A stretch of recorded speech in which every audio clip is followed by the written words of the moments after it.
அக்காலம் 2ஆம் வாரம் ஞாயிறு. முதல் வாசகம். இறை மக்களுக்கு தந்தையாகிய ஆபிராம் அழைக்கப்பெறுதல். தொடக்க நூலிலிருந்து வாசகம். அதிகாரம் 12, இறை வார்த்தைகள் 1 முதல் 4 முடிய. அந்நாட்களில் ஆண்டவர் ஆபிராமை நோக்கி, உன் நாட்டிலிருந்தும் உன் இனத்தவரிடமிருந்தும் உன் தந்தை வீட்டிலிருந்தும் புறப்பட்டு நான் உனக்கு காண்பிக்கும் நாட்டிற்கு செல். உன்னை நான் பெரிய இனமாக்குவேன், உனக்கு ஆசி வழங்குவேன், உன் பெயரை நான் சிறப்புற செய்வேன், நீயே ஆசியாக விளங்குவாய்.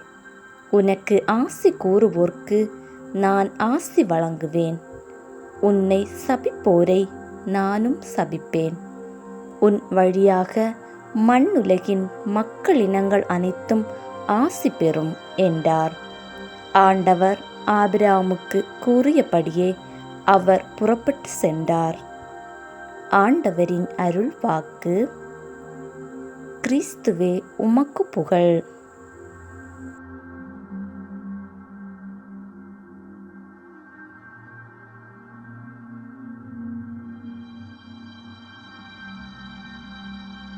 இரண்டாம் வாசகம்.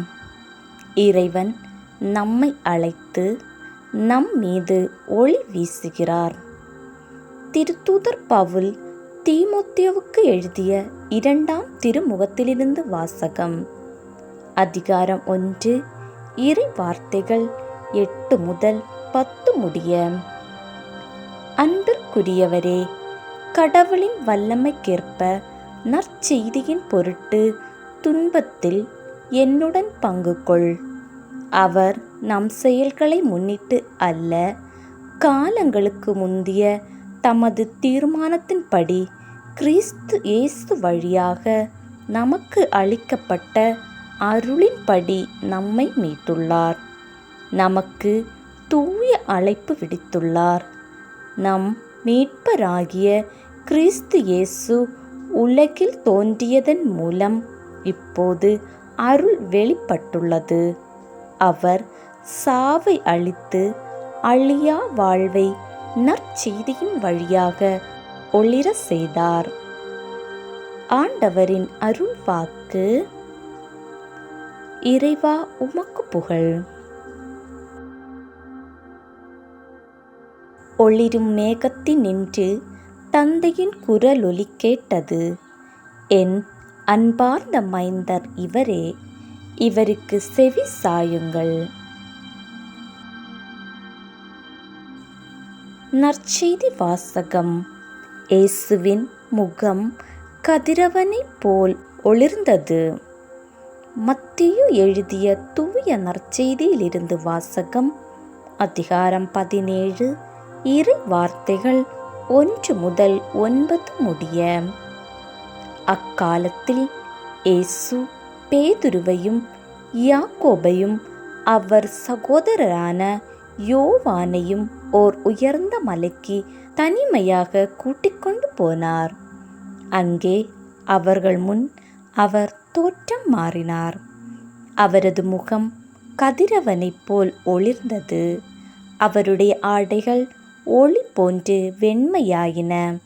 இதோ மோசேயும் எலியாவும் அவர்களுக்கு முன் தோன்றி இயேசுவோடு உரையாடிக் கொண்டிருந்தனர்.